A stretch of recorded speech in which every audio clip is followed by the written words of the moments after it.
अगर आप चाहते हैं डिस्को स्टूडियो शक्तिमान राजा का पहला वीडियो सबसे पहले आप तक पहुंचे, तो प्लीज हमारे चैनल को सब्सक्राइब करें और साथ में बेल आइकन को दबाना ना भूलें।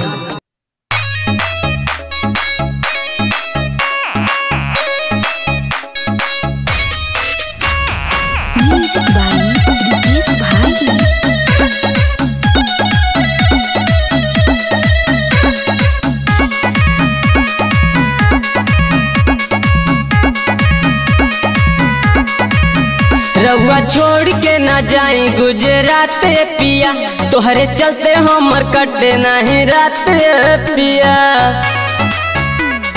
ए राजा रउआ छोड़ के ना जाई गुजरात पिया, तोहरे चलते हमर कटे नहीं रात पिया। अपने शहर में कमाई राजा जी, अपने शहर में कमाई राजा जी। ले लीना राजा एगो लोन पे टेम्पो, बड़गो से बखिरा चलाई राजा जी। ले लीना राजा एगो लोन पे टेम्पो, बखिरा से साथा चलाई राजा जी।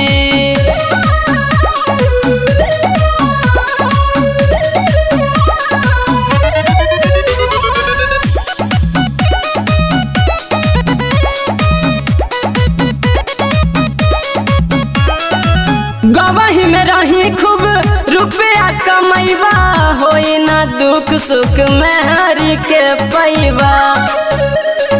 ए राजा गवाही में रही राजा रुपया कमैबा, होई ना दुख सुख में हरि के पैबा।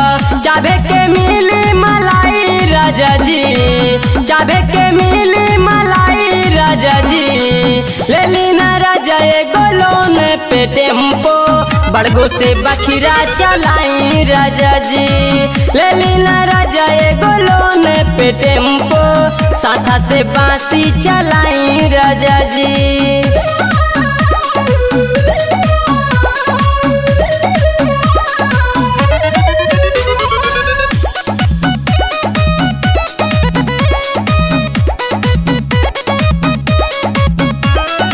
गोरखपुर सेंट्रल से भरी है सवारी, आके सोनी होटल में कली नारी।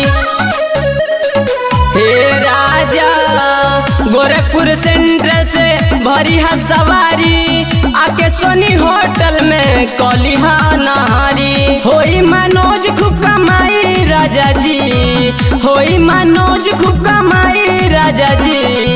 ले लीना राजा एगो लोन पे टेम्पो, बांसी से नौगढ़ चलाई राजा जी।